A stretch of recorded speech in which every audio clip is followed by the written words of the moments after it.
Selamat datang di video pembelajaran administrasi pembangunan. Video ini membahas proses pengambilan keputusan. Topik ini sangat penting dalam pemerintahan. Keputusan menentukan arah tindakan publik. Pengambilan keputusan adalah inti administrasi publik. Setiap kebijakan berawal dari keputusan. Prosesnya tidak sederhana. Karena itu, perlu dipahami secara sistematis. Keputusan mempengaruhi keberhasilan pembangunan. Keputusan yang keliru berdampak luas. Dampaknya bisa bersifat sosial dan ekonomi. Masyarakat menjadi pihak yang merasakan hasilnya. Pembahasan dimulai dari konsep dasar keputusan. Pemahaman awal sangat penting. Konsep ini menjadi fondasi materi berikutnya. Mari kita mulai pembahasannya. Kata keputusan berasal dari bahasa Latin deciso. Istilah ini berarti memutuskan. Maknanya juga mencapai kesimpulan. Artinya, selalu ada pilihan yang ditetapkan. Menurut Kamus Webster, keputusan adalah tindakan menentukan pilihan. Pilihan tersebut dilakukan dalam pikiran sendiri. Keputusan bersifat sadar. Keputusan bukan tindakan spontan semata. Herbert Simon menyatakan keputusan menggabungkan fakta dan nilai. Fakta memberikan dasar objektif. Nilai mencerminkan kepentingan tertentu. Keduanya selalu hadir dalam keputusan. Karena mengandung nilai, keputusan tidak sepenuhnya netral. Setiap keputusan mencerminkan preferensi. Preferensi tersebut bisa bersifat pribadi atau institusional. Inilah yang membuat keputusan menjadi kompleks.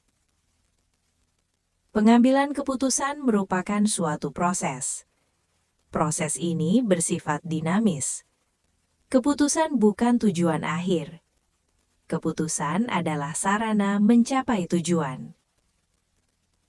Keputusan tidak bersifat permanen. Perubahan situasi dapat mempengaruhi keputusan. Lingkungan terus berubah. Oleh karena itu, evaluasi sangat diperlukan.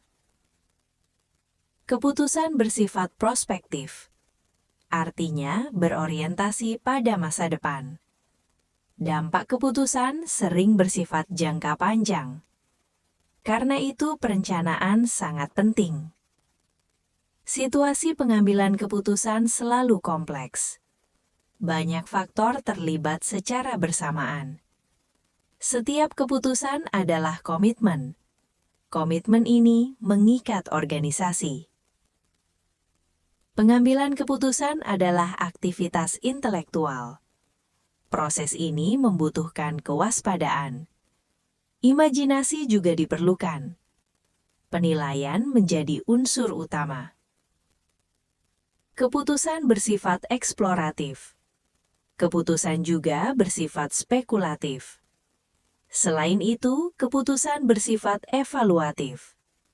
Pada akhirnya, keputusan harus selektif. Keputusan selalu berorientasi pada tujuan.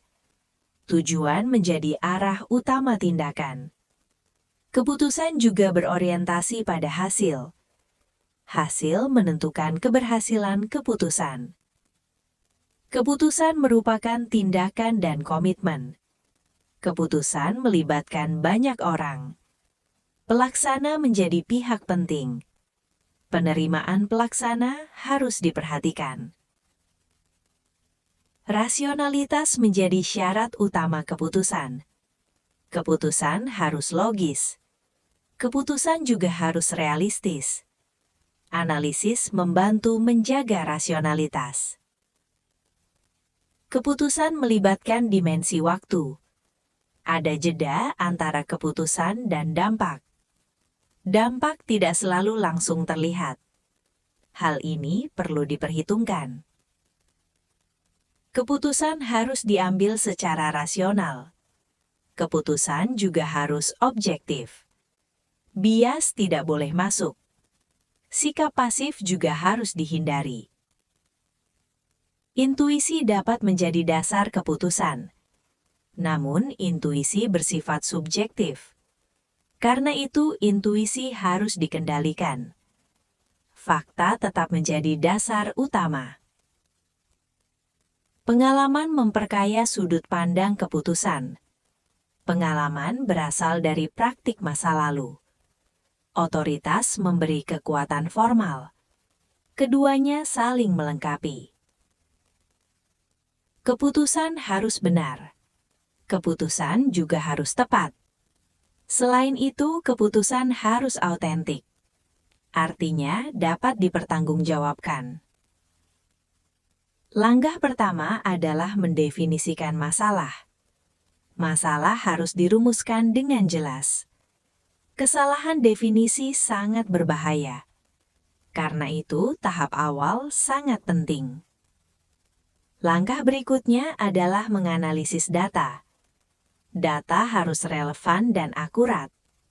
Fakta menjadi dasar pertimbangan. Alternatif solusi kemudian disusun. Setiap alternatif harus dievaluasi. Dampak dan risiko perlu dihitung. Manfaat juga harus diperhatikan. Alternatif terbaik kemudian dipilih. Keputusan harus diimplementasikan.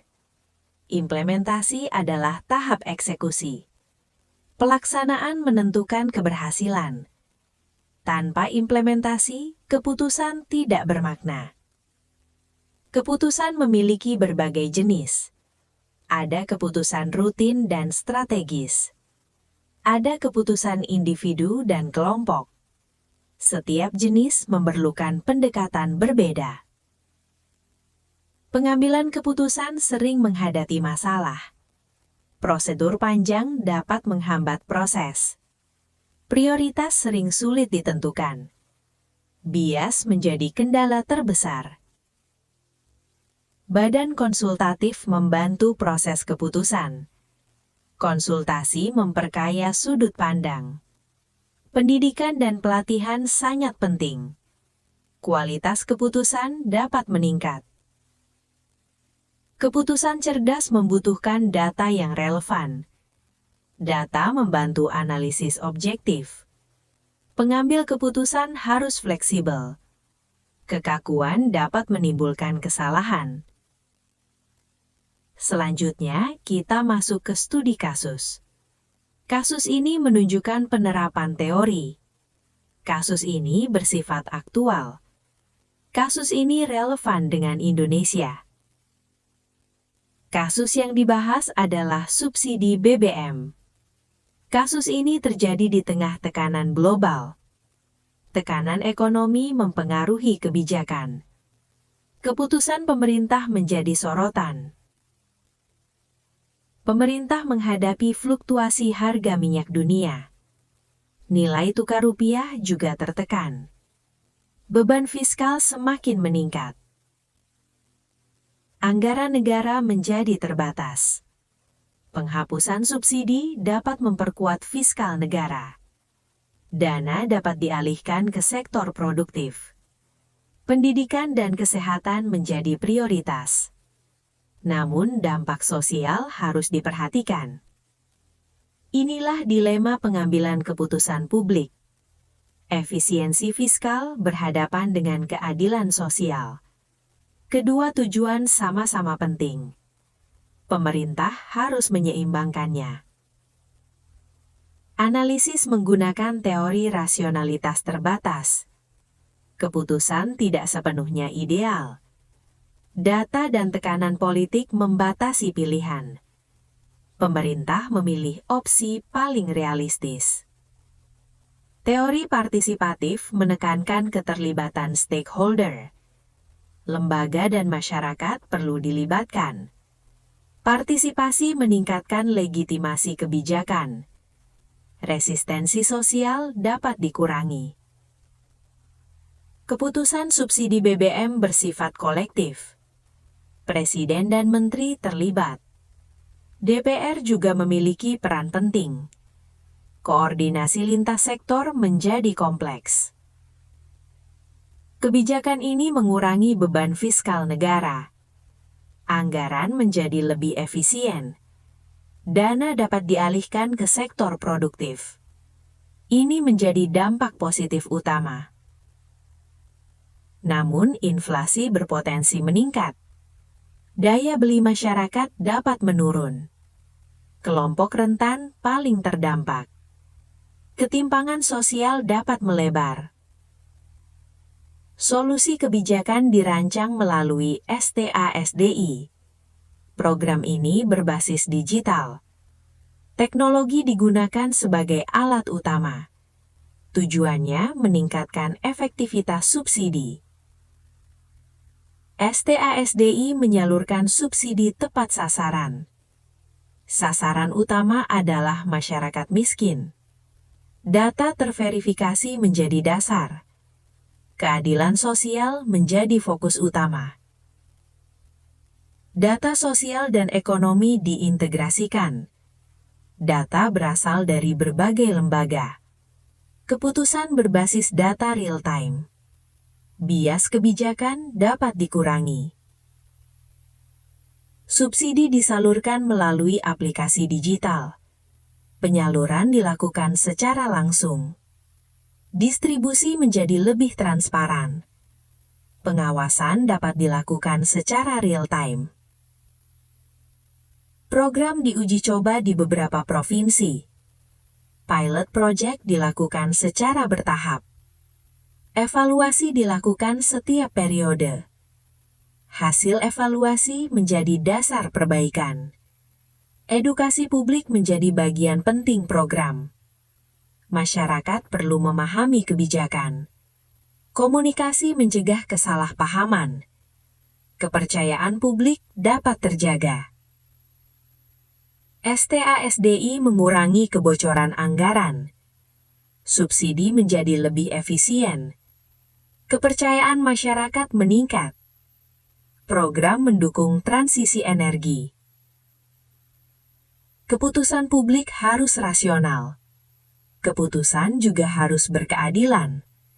Aspek ekonomi tidak boleh berdiri sendiri. Etika harus menjadi dasar utama. Keputusan bukan hanya soal anggaran.